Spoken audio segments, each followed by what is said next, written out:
Fala pessoal, seja muito bem-vindo ao canal. No vídeo de hoje a gente vai falar aí sobre a última semana de fundos imobiliários. Tivemos uma alta aí em alguns fundos imobiliários, em grande parte aí dos fundos imobiliários. Eu vou comentar por que isso está acontecendo. Também estamos tendo uma queda em outras categorias de fundos e eu vou dar minha opinião aqui do que está acontecendo. É legal você ficar por dentro disso, para que ainda você consegue ter oportunidades em fundos imobiliários. Mesmo agora que está começando a ter uma alta, eu vou falar tudo sobre isso nesse vídeo, então fica até o final. Tem muito conteúdo bacana.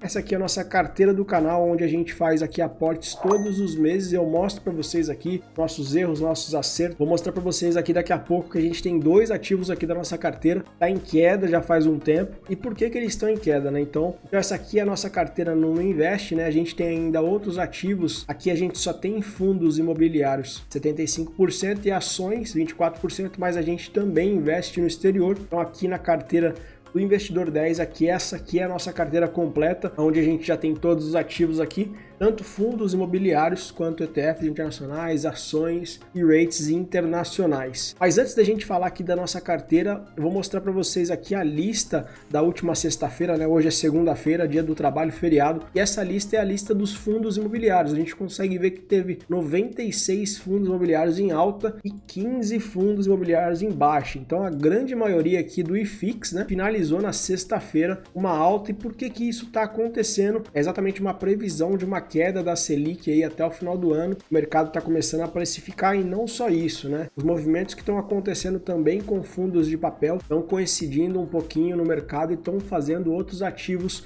subirem. Por quê? Porque agora no último mês a gente teve alguns problemas com alguns fundos de papel, tiveram um calote em algumas dívidas e o mercado reagiu bastante frente a isso, né? Teve vários fundos imobiliários de papel despencando de preço, inclusive tem um na nossa carteira que eu vou mostrar para vocês daqui a pouco. E o que acontece nesse momento, né? Muitas pessoas que estão nesses ativos que estão em queda, elas às vezes escolhem a opção de sair desses ativos e irem para outros ativos mais seguros. E quando você começa a olhar a relação dos fundos imobiliários, a gente consegue ver que os fundos de tijolos tem um pouco mais de segurança que os papéis. Então muitas pessoas começam a vender ali os ativos de fundos de papéis e passarem para fundos de tijolos nesse momento que a gente começa a ter uma turbulência aí nos fundos de papéis, né? Dívidas que não estão sendo pagas, e aí as pessoas começam a ficar desesperadas e vender os ativos. Então nesse momento a gente está tendo uma alta de não somente o possível aumento da Selic, mas também o movimento dos investidores, às vezes vendendo fundos de papel e vindo para outros fundos, não necessariamente de tijolo, mas vindo para outros fundos que são mais seguros. Então a gente consegue ver isso aqui claramente, 96 fundos imobiliários aqui em alta, né? E somente 15 fundos imobiliários fecharam a sexta-feira em queda. E olhando no geral aqui a nossa carteira, todos os segmentos estão no positivo. Isso é raro acontecer nesses momentos, mas isso vem acontecendo e isso é uma preocupação para nós, pessoal. Por quê? Quando a gente começa a olhar os fundos imobiliários aqui, ó, hoje a gente tem 6 ativos, né? E dentro desses 6 ativos, a gente tem 2 fundos que eu considero um pouco mais arriscados, que são 2 fundos de papéis, o IRDM 11 e o CPTS 11. O IRDM estava junto ali dos fundos imobiliários que sofreram um calote ali, então esse fundo ainda está sofrendo bastante, mesmo que ele teve um aumento aqui considerável. Ele estava 77, 78, agora já está em 79, mas ainda está em queda na nossa carteira. Nosso preço médio é de 81,34 e o CPTS também está em uma queda aqui de quase 1%. Esses fundos aqui, o IRDM sofreu bastante, ele tinha um pouco de exposição tanto de um CRI para a empresa que ficou com problema, tanto também de exposição diretamente aos outros fundos imobiliários que tiveram o problema da dívida, né? Então isso reflete bastante, né? E refletiu bastante no mercado. No geral, as pessoas começaram a revisar a carteira e olhar, opa, peraí, será que eu estou em ativos que tem mais risco? E isso faz com que o mercado comece a dar uma balançada também. Então não somente a possível alta da Selic, né? Mas também isso faz que o movimento aconteça. Então, no geral, aqui a gente está com esses 2 ativos em queda, principalmente o IRDM aqui. E, no geral, todos os nossos outros ativos aqui, pessoal, tá no positivo. Ó. As ações da Engie, a gente está com 10% de valorização. A Taesa, a gente está com 2%. Taúsa, Copel, 11%, quase 12%. Mas são poucas quantidades, a gente tem uma concentração bem pequena em ações. E aqui os ETFs internacionais também estamos com uma valorização aqui, tanto nos 2 ETFs que a gente tem o VNQ, que é um ETF que replica ali os rates, né, como se fossem os fundos imobiliários lá nos Estados Unidos, e tem o VOO que replica ali as 500 maiores empresas dos Estados Unidos. Eu já fiz um vídeo falando sobre esses ativos, fiz um vídeo também falando sobre esse outro ativo que a gente está na carteira, vou deixar o vídeo aqui no card. Então, praticamente todos os ativos nossos nesse momento estão no positivo, somente os dois de papel. E por que que isso começa a virar uma preocupação para nós investidores? Porque a gente aproveita exatamente o mercado quando está em queda para a gente conseguir comprar os ativos mais baratos, né? E isso tende a começar cada vez mais ficar mais difícil de você conseguir comprar os ativos mais baratos. Se a gente olhar aqui nossos fundos imobiliários aqui, o P sobre o VP de todos, né? A gente consegue ver que já tem dois aqui, vamos atualizar aqui para cima, já tem dois aqui que estão acima de 1, né? Um já está em 1 e o outro já está acima de 1.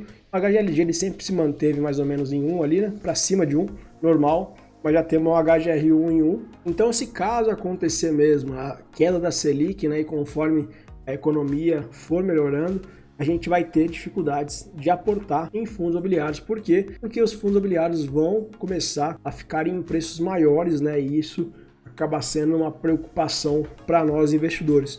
Mas mesmo assim, com a Selic em baixa, será que a gente vai continuar tendo oportunidades? Sim, a gente vai continuar tendo oportunidades, na minha opinião.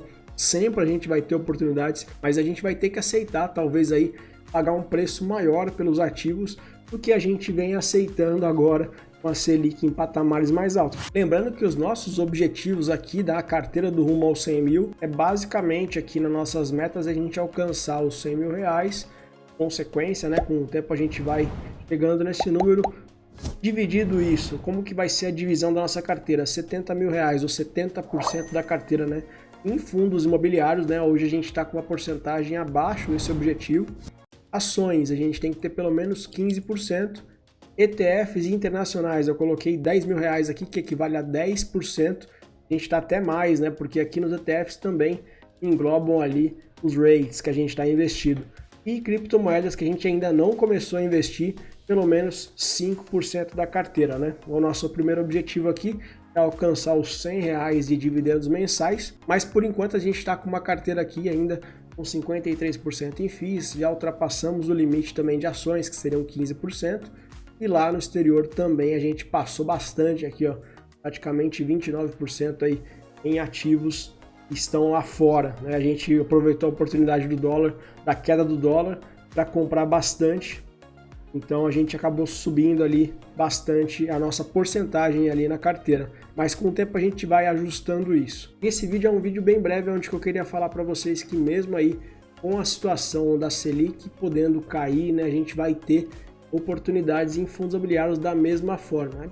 A diferença é que a gente vai ter que pesquisar um pouquinho mais e talvez aceitar um preço um pouco maior para você conseguir colocar ativos que são bons na sua carteira, mas ainda a gente está vivendo ainda oportunidades gigantescas em fundos imobiliários aqui, principalmente tem muitos ativos ainda que estão abaixo do seu preço, então tem muitas oportunidades ainda no nosso mercado aqui e nada muda, sempre vamos ter oportunidade no mercado. Então o vídeo de hoje era esse. Se você gostou do vídeo, convido você a se inscrever no canal, ativar o sininho, porque a gente traz conteúdos toda semana aqui sobre investimentos. E comenta aqui embaixo, a sua carteira agora está começando a ficar positiva, já está positiva, você só investe em fundos imobiliários? Comenta aqui embaixo para mim, eu quero saber. Até a próxima, tamo junto.